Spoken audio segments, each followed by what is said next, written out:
Vamos falar com Deus. Pai, no nome de Jesus, queremos te agradecer pela bênção de podermos estar juntos para meditar na tua palavra e para termos também um tempo de intercessão posteriormente.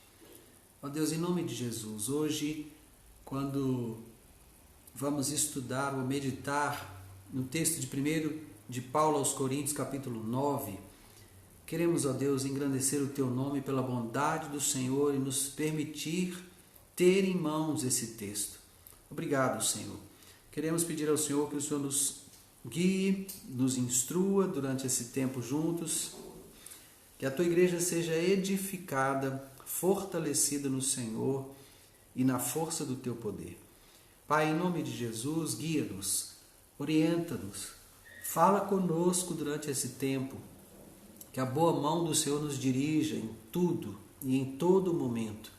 Ó Deus, que o teu corpo seja fortalecido, o teu corpo na terra, que é a igreja, seja fortalecido, edificado, exortado, consolado, ó Deus, por meio da tua palavra, no nome de Jesus. Amém e amém. Amém. Amém, meus irmãos. Glória a Deus. Oi, Rogério, boa noite, Deus abençoe. Lene, Deus abençoe, boa noite. Boa noite, Joana, Deus te abençoe, glória a Deus. Vamos lá então, 1 Coríntios capítulo 9. Paulo vai aqui agora falar dos direitos dele como apóstolo. Ele vai, na verdade, reivindicar os direitos dele, né? E quero só lembrar, essa carta você vai perceber que Paulo está respondendo vários questionamentos da igreja, né? Ele escreve essa carta a partir de Roma, ele estava em Roma quando escreve para Corinto, né? E a igreja de Corinto, a partir da casa de Cloé, mas não só da casa de Cloé, está fazendo vários questionamentos ao apóstolo, né? Ele que foi o delegado pelo Senhor para começar aquela igreja ali, ele que recebeu de Deus essa delegação, essa ordenação, então ele está cuidando dessa igreja. E a igreja tem muitas perguntas e ele vai respondendo uma a uma, à medida que nós vamos caminhando na carta, a gente vai percebendo isso. Amém? Então vamos lá. Não sou eu porventura livre? Não sou apóstolo? Não vi Jesus, nosso Senhor? Acaso não sois frutos do meu trabalho no Senhor? Se não sou apóstolo para outrem, certamente o sou para vós outros, porque vós sois o selo do meu apostolado no Senhor. A minha defesa perante os que me interpelam é esta: não temos nós o direito de comer e beber? E também o de fazer-nos acompanhar de uma mulher irmã, como fazem os demais apóstolos e os irmãos do Senhor e Cefas? Ou somente eu e Barnabé não temos o direito de deixar de trabalhar? Quem jamais vai à guerra à sua própria custa? Quem planta uma vinha e não come do seu fruto? Ou quem apacenta um rebanho e não se alimenta do leite do rebanho? Porventura, falo isto como homem, ou não o diz também a lei? Porque na lei de Moisés está escrito: não atarás a boca ao boi quando pisa o trigo. Acaso é com bois que Deus se preocupa? Ou é seguramente por nós que ele o diz? Certo que é por nós que está escrito: pois o que lavra cumpre fazê-lo com esperança. O que pisa o trigo, faça-o na esperança de receber a parte que lhe é devida. Se nós vos semeamos as coisas espirituais, será muito recolhermos de vós bens materiais? Se outros participam desse direito sobre vós, não o temos nós em maior medida? Entretanto, não usamos desse direito. Antes, suportamos tudo para não criarmos qualquer obstáculo ao Evangelho de Cristo. Não sabeis vós que os que prestam serviços sagrados do próprio templo se alimentam? E quem serve ao altar, do altar tira o seu sustento? Assim ordenou também o Senhor aos que pregam o Evangelho, que vivam do Evangelho. Eu, porém, não me tenho servido de nenhuma dessas coisas, e não escrevo isso e não escrevo isto para que assim se faça comigo. Porque melhor me fora morrer antes que alguém me anule esta glória. Se anuncio o Evangelho, não tenho de que me gloriar, pois sobre mim pesa essa obrigação. Porque ai de mim se eu não pregar o Evangelho. Se o faço de livre vontade, tenho galardão, mas se constrangido, é então a responsabilidade de despenseiro que me está confiada. Nesse caso, qual é meu galardão? É que, evangelizando, proponha de graça o Evangelho, para não me valer do direito que ele me dá. Porque, sendo livre de todos, fiz-me escravo de todos, a fim de ganhar o maior número possível. Procedi para com os judeus como judeu, a fim de ganhar os judeus. Para os que vivem sob o regime da lei, como se eu mesmo assim vivesse, para ganhar os que vivem debaixo da lei, embora não esteja eu debaixo da lei. Aos sem lei, como se eu mesmo o fosse, não estando sem lei para com Deus, mas debaixo da lei de Cristo, para ganhar os que vivem fora do regime da lei. Fiz-me fraco para com os fracos, com o fim de ganhar os fracos. Fiz-me tudo para com todos, com o fim de por todos os modos salvar alguns. Tudo faço por causa do Evangelho, com o fim de me tornar cooperador com ele. Não sabeis vós que os que correm no estádio, todos na verdade correm, mas um só leva o prêmio? Correi de tal maneira que o alcanceis. Todo atleta em tudo se domina. Aqueles para alcançar uma coroa corruptível, nós, porém, a incorruptível. Assim corro também eu, não sem meta. Assim luto, não como desferindo golpes no ar, mas esmurro meu corpo e o reduzo à escravidão, para que, tendo pregado a outros, não venha eu mesmo a ser desqualificado. Amém. Boa noite, pastora Cássia, Deus abençoe, graça e paz do Senhor Jesus. Boa noite, essa pessoa aqui, Câmara LJR, é o Júnior da Natália. É o Júnior, esposo da Natália. Amém. Boa noite, Deus abençoe. Irmãos, Patrícia, Deus abençoe, boa noite. Acho que eu não tinha dado boa noite a Patrícia ainda. Deus abençoe. Irmãos, Paulo então aqui está respondendo à igreja de Corinto. Essa carta é uma resposta a vários questionamentos feitos pela igreja de Corinto. Mas eu estou pensando aqui comigo, qual terá sido o questionamento que a igreja de Corinto fez a Paulo para que ele responda com esse teor, com esse conteúdo aqui do capítulo 9. Meu Deus, será que aqueles irmãos estavam achando que Paulo não deveria receber salários? Será que eles estavam achando que ele não deveria ser considerado apóstolo porque não viveu nos dias de Jesus? Não estava com Jesus no tempo da vida terrena de Cristo? Eu fico pensando quantas coisas eles podem ter perguntado, porque Paulo está devolvendo perguntas a eles como respostas às perguntas que eles fizeram, né? E ele começa com uma questão aqui que aparentemente difícil da gente entender, né? Quando ele coloca, não sou eu porventura livre, né?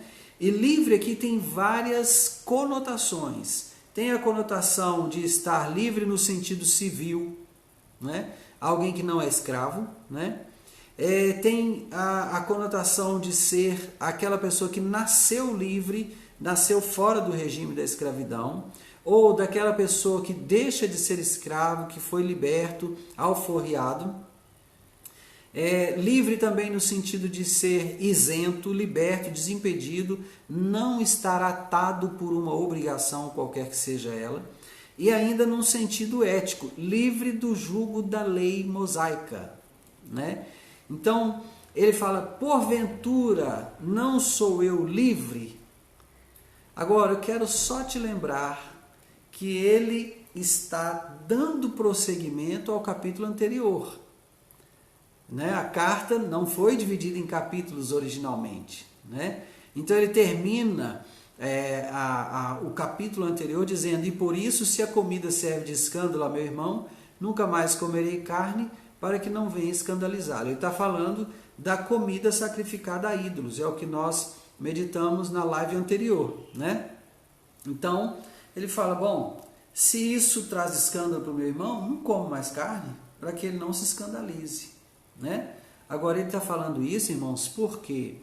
Porque no regime da lei, pode e não pode, não é? No regime da graça, posso todas as coisas, desde que aquilo que eu entendo que possa não prejudique a vida do meu irmão, porque a base da graça é a manifestação do amor, né? O fundamento da graça são as manifestações do amor. Então, quando você olha para a graça, você vai perceber um derramar de amor da parte de Deus. Então, aquilo que era jugo, aquilo que era pesado por força da lei, né? A graça traz a substância, ela demonstra a essência, ela fala da essência. Então, se na lei, por exemplo, estava escrito não adulterarás, né? A graça está dizendo, se você tem a intenção, já adulterou. Então, a graça não está tão presa ao ato, mas ela com certeza está presa à intenção do coração. Então, quando a intenção do meu coração é pecar, eu já pequei. Então, a graça não te libera para fazer o que você quiser, mas ela te mostra a essência, ela te mostra onde está o problema do pecado.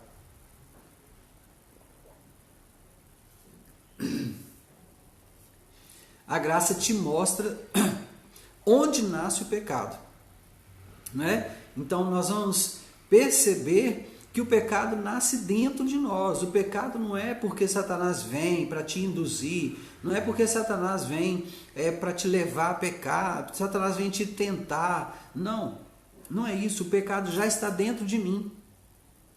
O pecado já está dentro de mim. O que Satanás faz é algumas vezes mostrar para mim que o sabor do pecado é bom, mas o pecado já está dentro de mim, não é? O engano de Satanás é colocar um sabor adocicado naquilo que é amargo. Então, o trabalho dele é esse, mas o pecado de fato está dentro de mim. E a graça está dizendo isso, a graça vem me dizer isso. Há um amor de Deus derramado que te habilita a viver de forma agradável a Ele.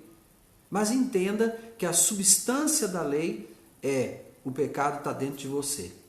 Ok? Então, Paulo está dizendo aqui, eu não sou porventura livre? Eu não estou. Eu já disse que eu não estou debaixo do regime da lei, que eu estou debaixo da graça, que eu compreendi já que a lei me acusa do pecado, a graça me habilita para viver de forma agradável a Deus. Então eu estou debaixo da graça, não estou debaixo da lei. Eu sou livre. Não sou apóstolo? Não vi Jesus, nosso Senhor? Acaso não sois frutos do meu trabalho no Senhor? Se não sou apóstolo para outras pessoas, para vocês com certeza eu sou, é isso que ele está dizendo, porque vocês são o selo do meu apostolado no Senhor.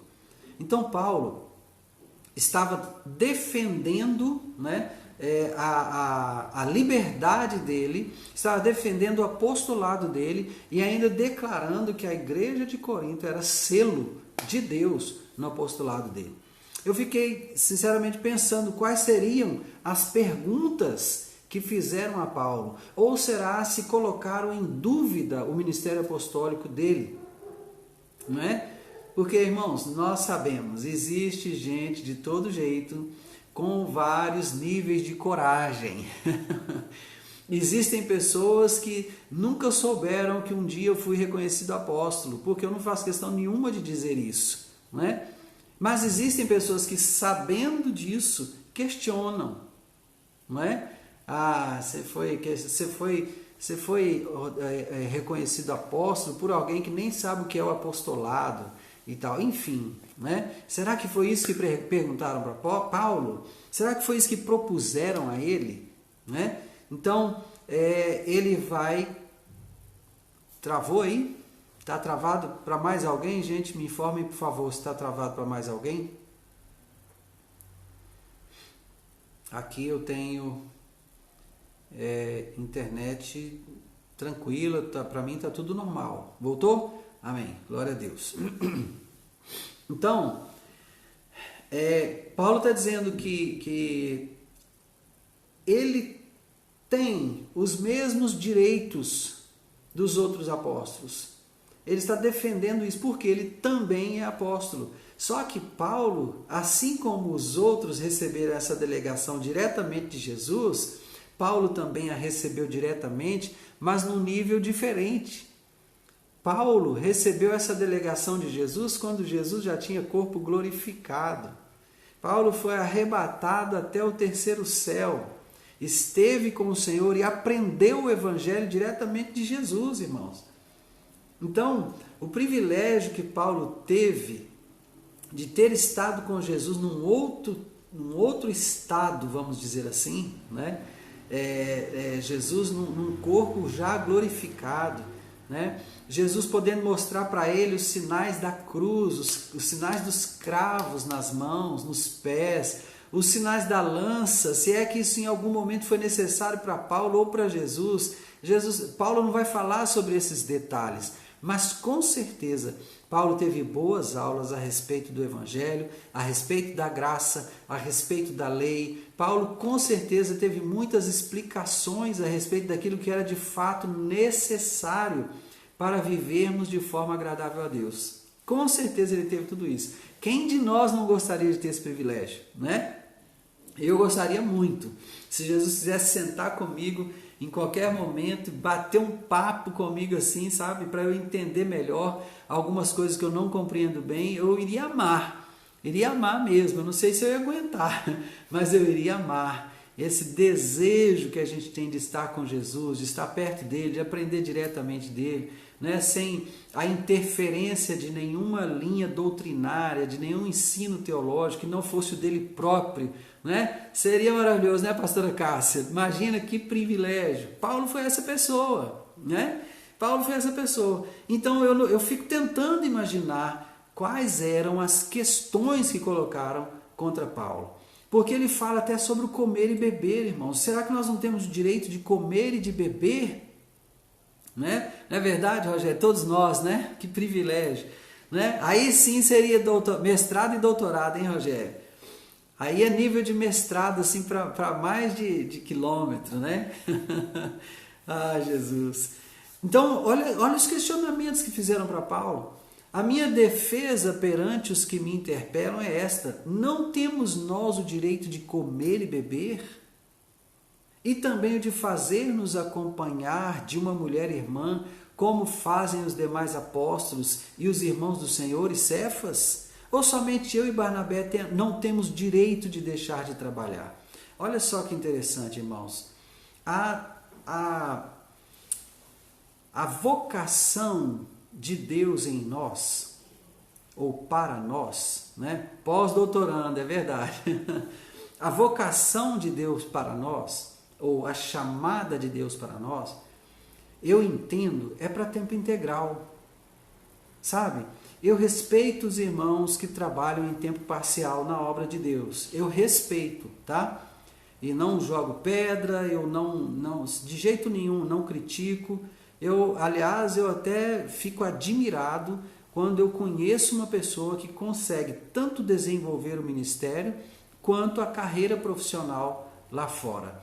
Eu tiro o chapéu porque eu não dou conta. Eu não dou conta. Eu sou muito focado e quando eu pego uma coisa para fazer, eu tenho que fazer com um alto nível de excelência, porque eu entendo que tudo que eu faço é para glorificar o nome do Senhor. Então, tudo que eu faço tem que ter um alto nível de excelência, porque é para o Senhor, né? Não importa o que eu estou fazendo. Agora, por exemplo, eu estou aqui fazendo uma tubulação para passar cabos de rede de computadores. Eu mesmo estou fazendo. Então, eu estou buscando o mais alto nível de excelência, sabe? Com todas as limitações que o próprio trabalho exige, que seja limitado mesmo. Eu não posso, por exemplo, passar um cabo de rede de computadores junto com o cabeamento de energia elétrica da casa. Então, a energia elétrica vai interferir na qualidade da transmissão de dados de internet. Então, eu estou tendo que passar por outra tubulação. Então, eu tive que fazer essa tubulação por fora do apartamento e tem que ficar num nível de excelência, não é? Ah, por quê? Você é chato? Não é que eu sou chato. Oi, Vanessa, boa noite, Deus te abençoe. Natália, boa noite, Deus abençoe. Não é que eu sou chato, é que tudo que eu faço precisa glorificar o nome do Senhor. Nas mínimas coisas, as mínimas coisas. Você podia falar assim, nossa, mas é uma rede de computadores, está na sua casa, põe uma canaleta. Nem pensar que eu ponho a canaleta. Nem pensar. Depois de 2 dias a canaleta cai a tampa. Aí lá vai a pessoa colar um durex ali para segurar aquela canaleta. Misericórdia. Não, você cola com silicone. Não. Vou fazer para o Senhor. Se o Senhor vier usar minha rede de computadores, Ele vai chegar aqui e vai ter um serviço de qualidade. Porque eu fiz com excelência. Entende? Então, eu admiro, eu tiro o chapéu quando eu vejo um pastor que consegue se dedicar ao ministério e a uma profissão durante o dia. Eu não consigo, não tenho a menor chance de eu conseguir fazer uma coisa dessa, né? Mas eu trabalho dessa perspectiva de Paulo, sabe? Eu trabalho dessa perspectiva de Paulo. Paulo tem essa visão para o ministério, tem esse entendimento para o ministério.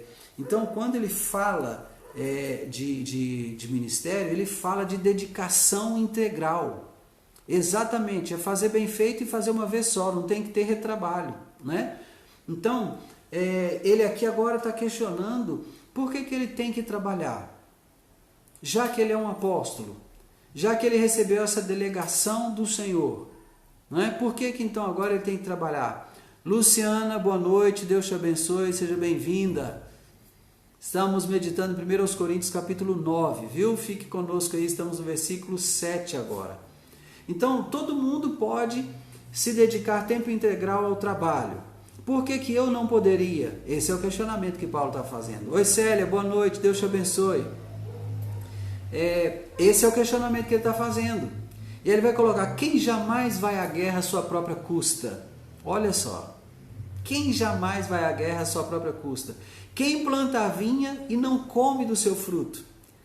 Paulo está colocando em questão a licitude do ministro comer do fruto do trabalho que ele produz. E qual é o trabalho que o ministro produz? O ministério, o serviço. Ele serve ao corpo de Cristo. Então, esse serviço no corpo de Cristo deve produzir para o ministro o sustento dele e da sua família. Porque senão ele teria que sair para a rua para trabalhar, buscar uma profissão, se dedicar a ela para se sustentar. E quando desse, então ele ministraria. Mas não é assim, né? Então ele está falando, porventura falo isso como homem ou não o diz também a lei? Porque na lei de Moisés está escrito, não atarás a boca ao boi quando pisa o trigo. Acaso é com bois que Deus está se preocupando? De jeito nenhum, de jeito nenhum. Deus está dando a sua atenção aos ministros da palavra, né? Ele está dizendo, ou é seguramente por nós que ele o diz, certo que é por nós que está escrito, pois o que lavra, cumpre fazê-lo com esperança. O que pisa o trigo, faça-o na esperança de receber a parte que lhe é devida. Se nós vos semeamos coisas espirituais, será muito recolhermos de vós bens materiais? Irmãos, eu acho muito interessante. Belo Horizonte tem um político que se assemelha à maioria, não é? É hipócrita, é falso, e tira proveito e muito proveito da situação para se promover, né? E depois cospe no prato que comeu, né? Belo Horizonte tem um prefeito assim, né? O prefeito da nossa cidade, da cidade de Belo Horizonte, eu não moro em Belo Horizonte, o prefeito da cidade de Belo Horizonte, ele foi visitar as igrejas evangélicas durante a campanha política. E lá na campanha política, ele foi todo contrito, com aquela carinha, sabe? Contrito. A luta é pesada, eu peço que intercedam por mim. pós-eleição, fizeram uma entrevista com ele e foram questionar sobre a fé, né? Foram questionar sobre a visita à igreja. Ele falou assim: eu gosto é de bar, eu gosto é de boteco, eu gosto é de uísque, de cerveja. Eu detesto igreja. Olha aí. Ele falou bem assim, desse jeito, sabe? E aí depois ainda falou assim: eu vou caçar andar com o pastor para depois vir tirar meus 10%, vai querer meus 10%? Irmãos, vindo de um incrédulo como é o prefeito de Belo Horizonte, problema nenhum. Problema nenhum. Ele é incrédulo. Ele não tem nenhum contato com a palavra de Deus. Ele não tem nenhuma convivência com o evangelho. Ele nem sabe o que é o evangelho, infelizmente, porque até então talvez não tenha havido quem pregasse para ele. Ou se alguém pregou, ele não teve interesse em receber o senhorio de Cristo na vida dele. Fato é que ele nem entende o que seja dízimo. Agora, duro é quando alguém dentro da igreja questiona entregar ou não seus dízimos. Irmãos, tem uma frase que é muito comum nos cônjuges descrentes. Os cônjuges descrentes, é muito comum isso. Você não vai levar 10% do meu dinheiro lá para o seu pastor não, viu? Aqui não tem ninguém para dar dinheiro para pastor não. E sabe o que eu acho mais interessante? É que esses cônjuges, às vezes, ficam defendendo essa causa. Não, que eu não vou levar dinheiro para pastor, não estou indo levar dinheiro para pastor. Irmão, não faço não. Porque quando você está entregando dízimo, você está indo levar dinheiro para pastor sim. Então não minta, fale a verdade. Os pastores são sustentados com os dízimos. E isso é legal perante o Senhor. Isso é legal mediante a lei de Deus. Paulo ainda está acrescentando que se nós vos semeamos coisas espirituais, será muito recolher de vós bens materiais? Entenda uma coisa, quando Deus fala para trazer os dízimos, trazer todos os dízimos à casa do tesouro para que haja mantimento na casa do Senhor, preste atenção, Deus precisa comer? Deus não precisa comer. Então, que negócio é esse de mantimento na casa do Senhor? Para que é esse mantimento? Você deve se lembrar que o tabernáculo tinha turnos de trabalhadores. O tabernáculo funcionava durante as 24 horas do dia. Tinha turnos de adoração de 6 horas. Então, de 4 em 4 horas, aquele turno de adoradores era substituído. Tinha os turnos dos sacerdotes, que faziam os sacrifícios, porque havia sacrifício durante o dia todo. Será que você tem noção de quantas pessoas trabalhavam no tabernáculo? E depois, quando esse tabernáculo se transformou no templo construído por Salomão? Quantas pessoas será que trabalhavam no templo? Todos os que trabalham no templo em tempo integral são sustentados pelos dízimos. Entenda isso. A pessoa está ali trabalhando, ela dedica tempo integral à obra, exatamente os levitas. Era uma tribo inteira com dedicação integral à obra de Deus. Então não tem nada de errado se alguém um dia virar para você não vai levar 10% para pastor não, né? Você fala, vou sim, ele trabalha 24 horas no exercício do ministério. O trabalhador é digno do seu salário. Você faz o quê? Você é pedreiro, você é pintor, você é engenheiro, você é médico. Por acaso você não é digno do seu trabalho? Por que você acha que o trabalho do pastor não é digno de ser assalariado? Não é? Esse ainda é, até hoje, isso ainda é um assunto crítico, ou um assunto sensível para muitas pessoas. Isso ainda é o calcanhar de Aquiles para muito crente. Então compreenda, você recebe uma semeadura de bens espirituais, contribua com seus bens materiais e contribua, como a Patrícia está dizendo aqui, com liberalidade e com o coração cheio de amor. É isso aí, Patrícia. Agora, entenda uma coisa, dízimo não é sua contribuição não, tá? Dízimo é a sua dívida. Dívida é a sua dívida para com o Senhor. A sua contribuição é a sua oferta. E aí eu quero dizer para você aqui que muitas coisas ficam erradas no ministério, na vida da igreja, e são coisas que precisam ser acertadas, viu? Os dízimos são para o sustento daquele que trabalha 24 horas a serviço do reino de Deus. E esse não precisa ser só o pastor não, tá? Se o músico da igreja pode se dedicar 24 horas trabalhando na obra do Senhor com a música, ele deve ser assalariado pela igreja. Se a zeladora da igreja, ela trabalha 24 horas a serviço da igreja, tempo dedicado integralmente à igreja, à obra do Senhor, ela deve ser assalariada por meio dos dízimos. Tá? Se o diácono tem dedicação integral, ele deve ser assalariado por meio dos dízimos, não é só o pastor não. Se o coral tem dedicação integral, 24 horas dedicado à obra do Senhor, em qualquer momento ele pode ser convocado, ele vai comparecer, seja para o enterro, para o casamento, para o culto público da igreja, seja para a festa de 15 anos, não importa. Então, se ele vai ser convocado e vai comparecer, ele deve ser assalariado por meio dos dízimos que se recolhem na igreja. E aqui tem alguns erros. E eu preciso aqui aproveitar esse momento para tratar desse tema com você. Dízimos, preste atenção, dízimos são para o sustento daquele que vive integralmente para a obra de Deus. Dízimo não é para pagar aluguel de prédio. Dízimo não é para pagar energia elétrica. Dízimo não é para pagar conta de telefone ou de internet. Entenda isso. Essas coisas você vai prover com ofertas. Ok? As ofertas devem ser recolhidas separadamente dos dízimos.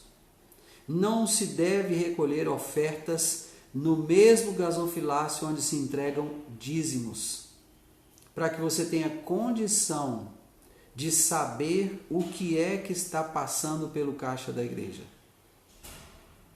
Amém, queridos? Talvez você nunca tenha ouvido falar isso, né? Talvez você nunca tenha ouvido falar dessa forma, não é? Mas é bom que você ouça, porque as ofertas é que suprem essas necessidades. Aluguel, energia elétrica, conta de telefone, de água, sabe? Funcionários, isso aí não é pago com os dízimos. Os dízimos são para o sustento daqueles que vivem tempo integral para a obra de Deus. Pode ser que você nunca ouviu assim. Mas se você está ouvindo agora, eu quero te recomendar. Quando você for à igreja onde você congrega e você for entregar dízimos e ofertas, primeira coisa, não faça no mesmo cheque. Não faça no mesmo depósito, no mesmo crédito da conta da igreja. Não. Se a sua igreja ainda recolhe dízimos e ofertas em envelopes, no envelope de dízimos, coloque dízimos. No outro envelope, ou fora de um envelope, coloque oferta. Tá? E outra coisa, dízimo é a 10ª parte. Não é 10,01%, não é 10,02%, não é 10,05%, nem 10,5%, é 10%. Deus não está querendo tirar nada de você. Nada. O que Deus está querendo, na verdade, é mostrar para você como você pode ser abençoado. Porque Deus é generoso. O ato de Deus é sempre o de dar. Não é? Você sempre vai ver Deus na posição de quem dá, de quem oferece. Você não vai ver Deus só naquela posição de pedir. Só tem uma coisa que Deus te pede. Ele diz: filho meu, dá-me o teu coração. Dá-me o teu coração. Não é? Então, Deus não precisa de dinheiro. O dinheiro não é para Ele, mas Ele quer que você participe na obra dEle. E Ele permite que você participe na obra dEle, contribuindo para o sustento daquele que vive tempo integral, não é? Na obra de Deus. Natália, se você tem que se identificar, eu acho que isso é desnecessário, tá? É desnecessário você se identificar. Mas é importante você identificar o que está fazendo, tá? Então, se você vai entregar dízimos e vai colocar isso no envelope, então escreva no envelope que aquilo é dízimo. E aí entregue o valor em dinheiro, da forma como for, tá? O profissional autônomo e o liberal. O profissional liberal e o profissional autônomo, eles têm que pensar o seguinte: qual é o seu salário? O salário não é tudo que entra. Você precisa ter capital de giro, né? Você precisa, por exemplo, Elvis, você trabalhou no táxi. Então você precisa ter um orçamento muito bem organizado. Você precisa ter uma margem que você reserve para a manutenção do seu veículo, por exemplo. Então, quanto custa o quilômetro rodado com o seu veículo? Isso tem que ser calculado. Porque você tem que trocar óleo, você tem que trocar pneus, você tem que dar uma manutenção de vez em quando, fazer uma revisão no carro, troca de correias, troca de cabos de vela, troca de velas, entendeu? Então, tudo isso tem que ser orçado, planilhado. E aí você vai definir qual vai ser a sua retirada. E o seu dízimo é da sua retirada. Entendeu? Então, você trabalha com táxi, aí você fechou o mês. No final do mês, quando você vai fechar o seu orçamento, você recolheu lá 10 mil reais. Ok, 10 mil reais foi o valor que entrou. Mas desses 10 mil você precisa subtrair combustível, alimentação se você comeu fora de casa, né? Então você tem que planilhar tudo isso daí, tá? A Adriana também fez uma pergunta aqui que tá assim, sobre as primícias, né?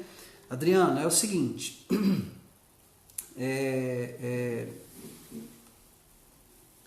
sobre primícias, eu quero trabalhar isso aqui. Gente, primícias era algo que era entregue da plantação, tá? Então, o primeiro dia de colheita eram as primícias, os primeiros frutos. Então, esses primeiros frutos eram colhidos e esse primeiro dia de colheita era entregue no santuário ao sacerdote, tá? Então, querendo atualizar essa situação, colocaram uma coisa aí de você calcular um dia de trabalho seu e pegar esse dia de trabalho e entregar ao sacerdote. Gente, eu entendo isso hoje completamente fora de contexto, mas é meu entendimento, tá? Respeito quem trata de outra forma, respeito quem convive com isso de outra forma, mas eu penso que isso está completamente fora de contexto, ok? Mas é meu pensamento, tá? Porque as primícias eram o primeiro dia de colheita da lavoura. Então, a pessoa tinha aí uma lavoura de trigo, de uvas, seja do que fosse. Então, chegou o tempo da colheita. Então, o primeiro dia que ela passa pela lavoura e colhe, tudo que ela colhe, ela vem e traz para o santuário. É muito bonito isso, é lindo isso, é maravilhoso e tem um objetivo, que é o mesmo, cuidar dos sacerdotes, daqueles que vivem em tempo integral. Só, meus irmãos, que depois que o Brasil experimentou uma certa visão de trabalho, que eu não vou mencionar aqui para não trazer mais polêmica, tá? Então, muitas pessoas viram a oportunidade de até se enriquecer. E eu estou falando isso aqui literal, tá? E eu conheci pastores, né, que estavam trabalhando na obra de Deus e tal, e estava tudo indo bem com o rebanho, estava crescendo, estava uma bênção, e então começaram a trabalhar dessa maneira, introduziram essas métricas, vamos falar assim, né? E de repente era gente que estava assim, andando de carrão, né? Roupas de marca. Não estou dizendo que você não possa andar de carrão, não possa usar roupa de marca, sabe? Não é isso, irmão. Pode, pastor também pode, não tem problema nenhum não, tá? Só que a forma que foi vamos dizer assim, utilizada para se chegar a esses resultados, eu taxo essa forma como desprezível, sabe? Eu não concordo com a forma como foi feita essa abordagem, né? E acho que isso é uma forma de retirar a lã da ovelha, tá? Então acho que é muito, acho que está fora do nosso contexto, tá bom? Respondendo então sobre primícias. Outra coisa, a Natália perguntou aqui, eu dou o dízimo da minha renda líquida, ou que cai na minha conta, tá certo? Ou teria que ser do bruto? Bom, depende, Natália. Por que depende? Você, se Deus quiser, vai se aposentar. Quando você se aposentar, então tudo aquilo que é descontado na sua folha de pagamentos hoje, se você é seletista, ou seja, se você assina a sua carteira de trabalho, então você vai ter descontos de INSS, de FGTS, né, de imposto de renda, tudo isso vai sendo descontado na sua folha de pagamento. Então, ao final do mês, você entrega os dízimos daquilo que você recebeu, que é líquido. Por quê? Imposto não é do Senhor. Jesus falou, dai a César o que é de César e a Deus o que é de Deus. Então, o imposto pertence a César, ok? Então, o imposto de renda você paga ao governo, ele é tirado do seu salário. O INSS, ele está prevendo a sua aposentadoria. Se Deus te der saúde e vida até lá e Jesus não tiver voltado, quando você se aposentar, você vai receber uma renda. Se você agora entrega seus dízimos daquilo que é líquido, quando você se aposentar, você vai continuar entregando seus dízimos. Entende?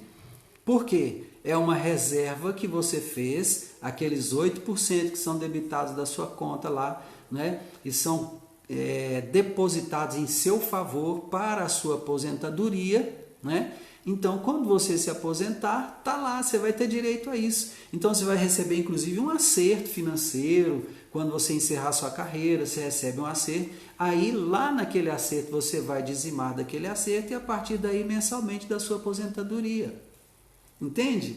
Então, é a forma da gente trabalhar. Gente, Deus não quer que você saia distribuindo dinheiro, não é isso. Deus não quer que pastor nenhum fique aí pedindo dinheiro para a igreja, não é assim não. Deus quer um coração doador, sabe? Deus não quer que você seja explorado e Deus não quer que eu como pastor te explore.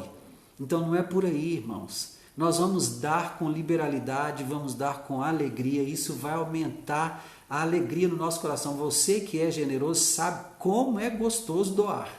É bom demais. A satisfação que traz na gente é maravilhosa. E você nunca fica sem recompensa. É claro que a gente não doa pensando na recompensa, mas você dá aqui, ali na frente o Senhor te dá. E muitas vezes mais. Tá? Então, a nossa questão é sermos obedientes, né, naquilo que é nosso papel. Então, eu sou um servo de Deus, eu devo dizimar, porque existe gente que vive 24 horas dedicada à obra de Deus. Essa pessoa tem que ter uma renda, ela tem que se sustentar, tem família para cuidar. Então, vou contribuir com meus dízimos como manda as Escrituras, a 10ª parte. A 10ª parte do líquido. Tá? É o que eu recomendo. Porque você vai se aposentar e vai continuar dizimando depois. Então, tá tudo tranquilo, fica em paz com relação a isso, tá? Não fique sofrendo peso, se eu devia dizimar sobre o bruto, não tenha peso, não tenha peso nenhum, tá? Dizime do líquido. Dê a Deus o que é de Deus, dê a César o que é de César. E você vai ter a sua vida todinha para contribuir. Amém? Às vezes fico olhando para pessoas que fazem por amor, mas muitas vezes não podem nem sabem dessa forma que o Senhor está explicando. É verdade, é verdade. Eu vejo que muitas pessoas, muitas lideranças têm medo do que elas vão deixar de receber, né? Então, eu não tenho medo porque o Senhor é quem nos sustenta, irmãos. É o Senhor quem nos dá trabalho. É Ele quem dá semente ao que semeia. Nós não temos que preocupar, né? O Senhor faz vir às nossas mãos a provisão que é dEle. Eu já tive experiências lindas de situações quando o Senhor trouxe provisão de onde eu nem imaginava, mas chegou e chegou no momento que eu tinha necessidade. Então nós não temos que nos preocupar, ficar, olha, não deixe de dizimar, não deixe de ofertar. Não, não. A obra não é do Senhor? Se ela é do Senhor, quem sustenta é o Senhor. O obreiro não é do Senhor? Se ele é do Senhor, quem sustenta é o Senhor. Meu papel, quando eu dizimo, quando eu oferto, eu estou revelando características de Deus que estão no meu DNA espiritual. Eu herdei de Deus essa capacidade de doar, porque isso vem dele. Ele deu primeiro, ele doou primeiro, então ele me ensinou a doar. O coração de Deus é doador. Se ele habita em mim, o meu coração também será doador. Amém? Então essa discussão do Paulo com a igreja de Corinto aqui, que trouxe tudo isso para a gente falar, né? É certamente porque havia muitas questões. Aqui, num pouquinho de espaço que nós conversamos, olha quantas perguntas surgiram. Entrega o dízimo do bruto, do líquido, e as primícias, não é? E a pessoa que faz isso, faz aquilo, enfim, vocês viram aí as perguntas, né? Imagine a igreja de Corinto, quantas perguntas não fez, né? Então, Paulo está dizendo aqui, se outros participam desse direito sobre vós, não o temos nós em maior medida? Ele está falando isso porque ele recebeu essa delegação de Deus para fundar a igreja de Corinto, né? E ele fala o seguinte, olha, apesar disso, nós não usamos desse direito, suportamos tudo para não criarmos qualquer obstáculo ao Evangelho de Cristo. É tipo assim, olha, se para você é uma dificuldade dizimar ou ofertar no meu ministério, deixa eu te dizer, não oferte, não dizime. Sabe por quê? Eu sou obreiro do Senhor Jesus Cristo. Meu patrão é Ele. Ele terá todo o cuidado de me sustentar. Mas, por favor, receba o Evangelho. Receba o Evangelho porque ele é o poder de Deus para todo aquele que crê. Receba Jesus porque ele é o caminho que te leva ao Pai. Não deixe de receber o Evangelho ou Jesus se o impedimento é dinheiro. Amém? Esse era o coração do Paulo. Esse é o coração do Paulo. Amém, Elvis? Depois você atualiza a gente aí sobre o que está acontecendo na sua vida profissional. A gente está orando por você, tá bom? Então, vou saltar alguns versículos aqui, né? Que a gente já conversou, já comentou muitas coisas aqui, mesmo sem ter ficado diretamente no texto, né? Mas eu quero saltar alguns versículos só para a gente concluir o capítulo todo. Ele vai dizer no versículo 16, se anuncio o Evangelho, não tenho de que me gloriar, pois sobre mim pesa essa obrigação, porque ai de mim se não pregar o Evangelho. Se o faço de livre vontade, tenho galardão. Mas se constrangido, é então a responsabilidade de despenseiro que me está confiada. Nesse caso, qual é o meu galardão? É que evangelizando, proponha de graça o Evangelho para não me valer do direito que ele me dá. Glória a Deus! Sendo livre de todos, fiz-me escravo de todos, a fim de ganhar o maior número possível. Irmãos, Paulo era um homem íntegro demais. Eu me espelho demais nesse homem, na integridade dele. Sabe? Olha, ele não usou do Evangelho nem para se sustentar. Sabe? Que é o direito que ele tinha, que ele está propondo aqui. Então ele falou, olha, eu prego o Evangelho de graça. Evangelizando, proponho de graça o Evangelho. Para não me valer do direito que ele me dá. Ou seja, eu estou pregando o Evangelho, eu poderia fazer uso de todos os direitos de um ministro. Eu não quero fazer uso desses direitos, de jeito nenhum. Eu vou me reduzir àquele que está debaixo do regime da lei. Vou me reduzir ao regime da lei para ganhar o que está debaixo da lei. Vou me reduzir ao judaísmo para ganhar o judeu. Vou me reduzir àqueles que vivem sem lei, para que eu os ganhe também, para aqueles, como se eu mesmo fosse um desses, sem lei. Mas eu quero é ganhá-los, né? Então, eu vou me fazer de fraco para ganhar o fraco. Não tem problema, que me considerem fraco. Se ele for ganho para Cristo no final, valeu. Então eu vou me fazer tudo tudo, para com todos, com o fim de por todos os modos salvar alguns. Gente, o objetivo, a motivação de Paulo era a salvação de almas. Tudo faço por causa do Evangelho, com o fim de me tornar cooperador com ele. É verdade, o nivelamento de Paulo outra vez. Né? Tudo faço por causa do Evangelho, com o fim de me tornar cooperador com ele. Né? Então, versículo 27, encerrando, ele fala: mas esmurro meu corpo e o reduzo à escravidão, para que, tendo pregado a outros, não venha eu mesmo a ser desqualificado. Tremendo isso aqui, tremendo. Então, eu quero viver de tal forma que aquilo que eu prego seja apenas a confirmação do que eu vivo e haja então autoridade em mim na pregação do Evangelho e eu não seja desqualificado. Amém? Glória a Deus! Aleluia!